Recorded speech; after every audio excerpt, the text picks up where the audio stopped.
All right, welcome to a deep dive into personality. This was going to be fun. Looks like you've given us a really interesting mix of sources, articles, YouTube videos, all kinds of stuff. Yeah. And it seems like you're really curious about all the different ways, all the different theories we use to figure out, like, what makes us tick. It really is amazing. Yeah, and we're going to be exploring everything, like from some of the classic theories you hear about all the time to maybe some surprising new perspectives. And get this, we even found an interesting connection between personality and bathroom etiquette. You're not kidding. That one was interesting. I know, right? Can be good. Buckle up. It's pretty wild to think about, like, how long humans have really been thinking about this whole personality thing. You've got those ancient Greeks, right, with their four humors, the Chinese zodiac system with its elements. Seems like we've just always been trying to figure out how to put people into different categories. It's true, yeah. It's like we just, I don't know, intuitively know that people are different. But figuring out why, that's the real challenge. Yeah, exactly. And then Freud came along and kind of shook things up, right, with his whole psychoanalytic theory. Oh, Freud. We've got to talk about Freud. It's unavoidable in a deep dive on personality. His ideas about the id, ego, and superego, like, those are still so well known. They really are. It's kind of incredible how they've stuck with us. So think of the id as that really impulsive part of you. Yeah. The part that, like, just wants instant gratification no matter what. Okay, got it. And then the superego is kind of like your internal moral compass. It's always trying to keep you on the right track, doing the right thing. And then the ego, poor ego. The ego's stuck in the middle. It's got to balance those two opposing forces. Oh, man. Yeah, I can see how that would be rough. No kidding. So it's this constant internal struggle, right? And Freud believed that how we each manage that struggle shapes our personality. So how we deal with the id, ego, and superego, that makes us who we are. That's the idea. He also proposed these psychosexual stages of development, and those, as you can imagine, were pretty controversial. But the main idea there is that if you experience what he called a fixation during one of those stages, it could affect your behavior later as an adult. Oh, okay. So, for example, someone who gets stuck in the oral stage, they might develop issues with, like, eating or smoking later in life. That's oral fixation, right? Exactly. Right. Or someone who had, like, a really hard time with potty training during the anal stage, Freud said that could lead to them being overly orderly or super messy as an adult. Huh. Interesting. I can definitely see how some of his stuff would have raised a few eyebrows back then. Oh, it definitely did. And honestly, some of Freud's theories, like the Oedipus complex and penis envy, are still debated today. It's important to remember that his work was based a lot on individual case studies, not really rigorous scientific research. Right. But even if some of those specific ideas are, outdated, Freud's emphasis on the unconscious mind, that was huge. It really influenced the field of psychology. Yeah. He really opened up this, like, whole new way of thinking about what drives us. He really did. And his ideas, they sparked a lot of debate and inspired new ways to understand personality. For example, the Neo-Freudians, they kind of took Freud's work and built on it, but they also came up with their own theories. Like Jung, with his concept of the collective unconscious, that one is mind-blowing to me. Oh, absolutely. It really is. So Jung believed we all shared this, like, universal well of experiences, archetypes, and symbols, and all that shapes our understanding of the world. It's almost like this ancient, inherited wisdom that we kind of tap into without realizing it. So it's not just our own individual experiences, but also these deep, like, universal patterns that influence us. Exactly. And then you have Erikson, who took a lifespan approach to how personality develops. He emphasized that personality doesn't just stop evolving when you're a kid, it keeps going. Right. He had those 8 stages of psychosocial development, each with its own unique challenge to overcome. Like, the first stage is trust versus mistrust, and then way later in life, it's integrity versus despair. Right. Exactly. So we see the shift from Freud's focus on early childhood to a more, holistic view of how personality unfolds over our whole lives. But not everybody was on board with all this talk about the unconscious, So what happened next? Did somebody just, like, come along and challenge Freud's ideas directly? Well, in a way, yes. That's when the trait theorists came onto the scene. They weren't as interested in the why of personality like Freud was. They wanted to describe it, measure it. Think of it like they wanted to, like, put personality under a microscope and categorize it all. Okay, I see. So instead of digging into the unconscious, they wanted to look at what we can see, like the characteristics that make us different. Yeah, exactly. One of the first trait theorists was Allport. Now, he was fascinated by personality traits, like seriously fascinated. He actually identified something like 4,500 words in the English dictionary that describe personality. Oh, 4,500. He must have really loved dictionaries. Right. But his big contribution was grouping all those thousands of traits into three categories: cardinal traits, central traits, and secondary traits. Okay, so break that down for me. Sure. So cardinal traits are the ones that, like, dominate a person's entire personality. Think like Mother Teresa, her overwhelming compassion would be a cardinal trait. Yeah. Then central traits are more general characteristics like honesty or kindness. Got it. And lastly, secondary traits, those are more situational. Like, you might be a pretty patient person generally, but get impatient when you're stuck in traffic. Yeah, that makes sense. So that's Allport. Then came Cattell, who used this statistical technique called factor analysis. It's basically a way to find patterns in data, and he used that to narrow Allport's giant list down to 16 key personality factors. So he was all about simplifying things, finding the core structure of personality. Exactly. And then we have Eysenck, who I'm sure you've come across. He's a big name in personality. Yeah, I have. He focused on three major dimensions of personality: psychoticism, extroversion, and neuroticism. Psychoticism. That sounds a little intense. Does that mean someone's likely to be, psychotic? Not necessarily. No, it's not about being psychotic in like a clinical sense. It's more about being unconventional, not really following the rules, maybe even a bit rebellious. Oh, okay. So more like thinking outside the box, challenging the status quo. And extroversion is being outgoing and social, while neuroticism is like being prone to negative emotions like anxiety. You got it. But if you're looking for the superstar of trait theory, it has to be the Big Five, also known as Ocean. Ah, the Big Five. I feel like everybody's talking about Ocean these days. For good reason. It's probably the most researched and well-accepted model of personality we have right now. And it's pretty consistent across cultures and can really predict how people will behave in different situations. So let's break down Ocean. We've got openness to experience, conscientiousness, extroversion, agreeableness, and neuroticism. Mm-hmm. So if I'm high in openness, I'm curious, imaginative, and love trying new things. If I'm low in openness, I probably prefer routine and familiarity more. Right. Conscientiousness is all about being organized and responsible versus more impulsive and careless. And we already talked about extroversion. Agreeableness is about being kind and compassionate versus suspicious and, antagonistic. And neuroticism, that's about emotional stability, as we said. Perfect summary. The Big Five really gives us this comprehensive framework for understanding how people's personalities are different. But of course, it's not the whole story. Right, of course. So much more to consider. What about the nature versus nurture debate? Does our personality come pre-programmed in our genes, or is it more shaped by our experiences? The age-old question. It's tricky.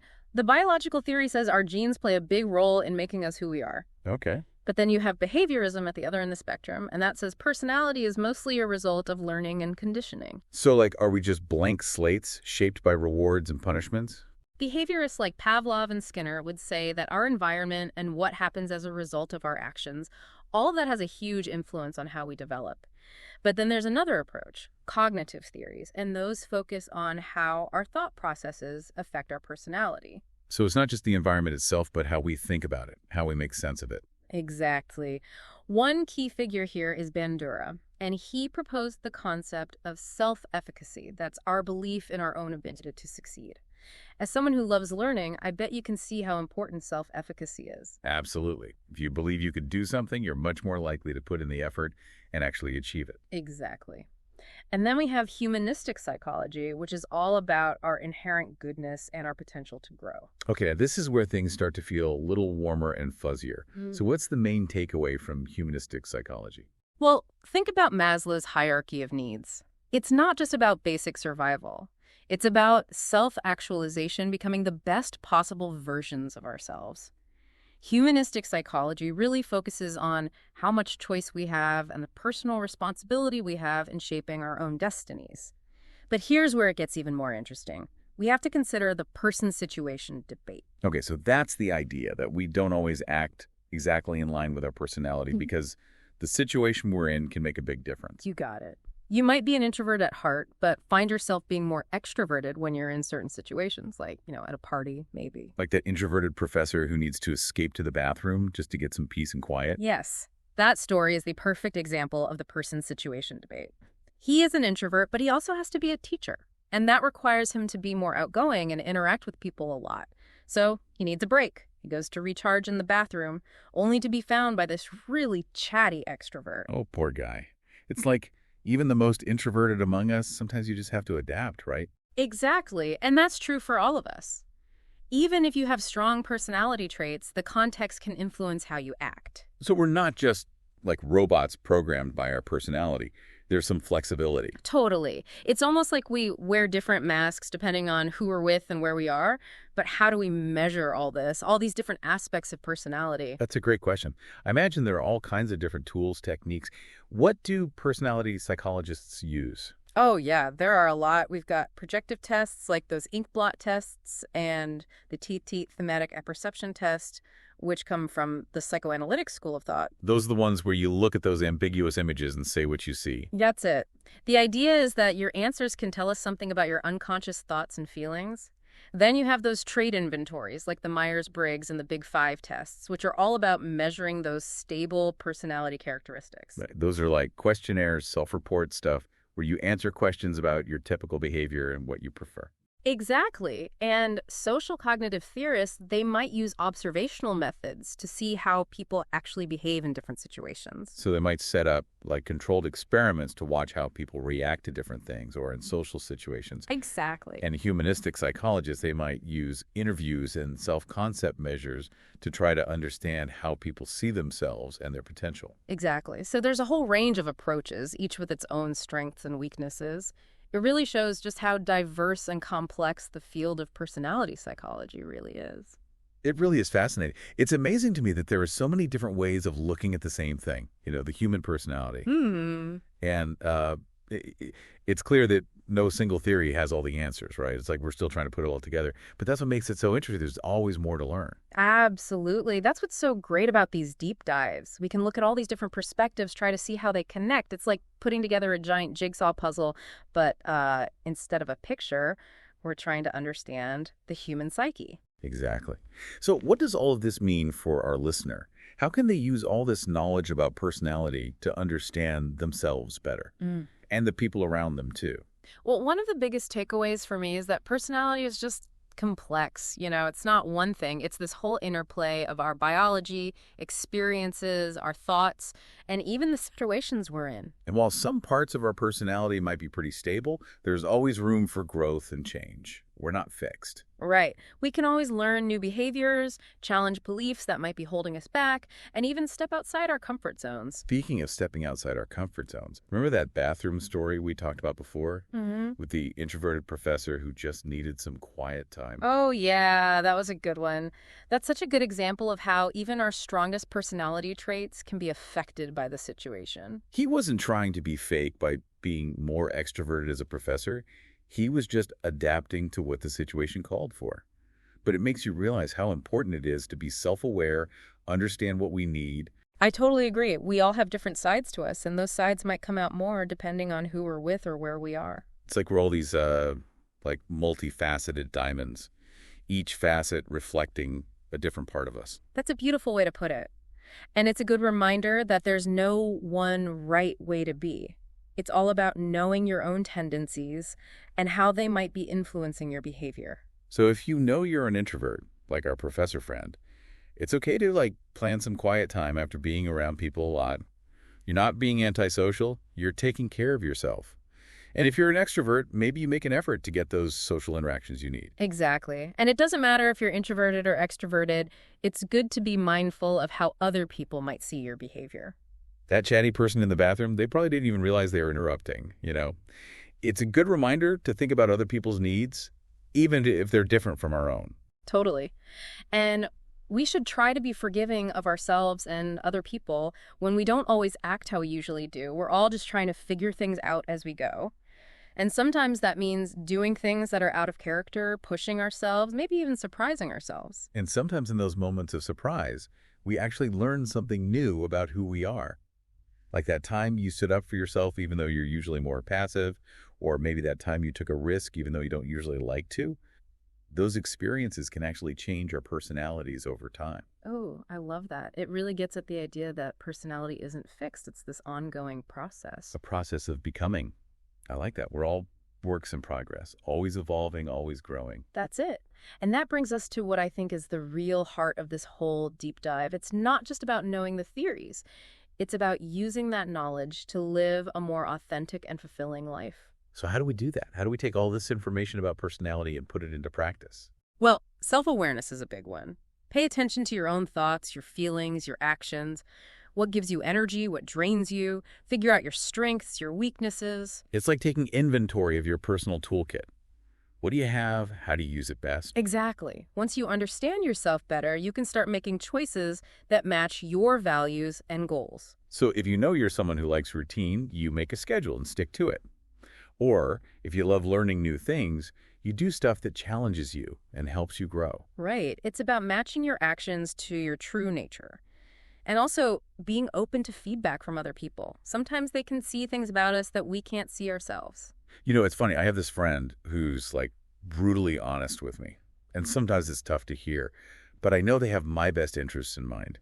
Their feedback has helped me grow in ways I wouldn't have imagined. It's really special to have someone like that. Someone who can be honest even when it's hard to hear. It reminds us that growth often happens when we get out of our comfort zone. That's so true. So I guess the takeaway here is to be willing to question what you think you know, try new things, even fail sometimes. Because failure is just another way to learn and grow, Yeah, right? well said. It's all part of the journey. But remember, it's not all about you. It's also about understanding the personalities of the people you're surrounded by. Because when we understand where people are coming from, it's easier to communicate and build those relationships. Absolutely. Pay attention to how other people interact with the world. Notice their communication styles, their preferences, what they value, and respect those differences. It's about meeting people where they are, not where we want them to be. Exactly. We're all just trying to figure things out, so be patient, be kind, and remember that everyone has something unique and valuable to offer. This has been amazing. We've covered so much. Different theories, the person-situation debate, how to measure personality, even how to use it all to live a better life. And we even managed to connect it all back to bathroom etiquette. I know, right? Who knew personality could be so down to earth? It just shows you that psychology is everywhere, even in the most surprising places. But there's one more thing I want to mention before we wrap up. We've talked about how our personality shapes our choices, our actions, how we interact with the world. Right. But isn't there more to it than that? Yes. What about the way our actions can actually shape our personality over time? Now, that is a fascinating question, and one we should think about more. It's like we're not just, controlled by our personality. We can choose how to act, even if it feels different. And those choices can affect who we become. It's like we're both the artist and the canvas. I love that. It's so empowering. What if we changed our focus from what is my personality to who do I want to be? Ooh, no, that is a powerful shift. And it opens up all kinds of possibilities. Instead of letting our past define us, we can make the future we want, one step at a time. Exactly. So this brings us to our final thought-provoking question for our listener. Think about a time you acted out of character, a time you surprised yourself. How did that experience shape who you are now? That's a great question to think about. Because sometimes in those moments of, courage, vulnerability, or even just weirdness, we find out things about ourselves we didn't even know were there. Yeah, it really makes you think about those times when we do something different, something unexpected. And it can be so powerful. Yeah, like real turning points. And I think it reminds us that figuring ourselves out, understanding personality, it's this lifelong thing. It's always changing, always throwing you a curveball. It's not like we can just find the right answer and label ourselves. Mm-hmm. We're messy, we're complicated, but that's what makes us human, right? And hey, we might as well have some fun with it along the way. Absolutely. Exploring the human psyche, it's anything but boring. Always something new to learn about ourselves, about other people. It's fascinating. Well said. So, as we're wrapping up this deep dive into personality, here's what we want you to take away. Keep asking questions. Keep exploring. And embrace those little things, those quirks and contradictions that make you... I love that. And until next time, keep those minds open and let those personalities keep evolving. Happy exploring, everybody. Yeah.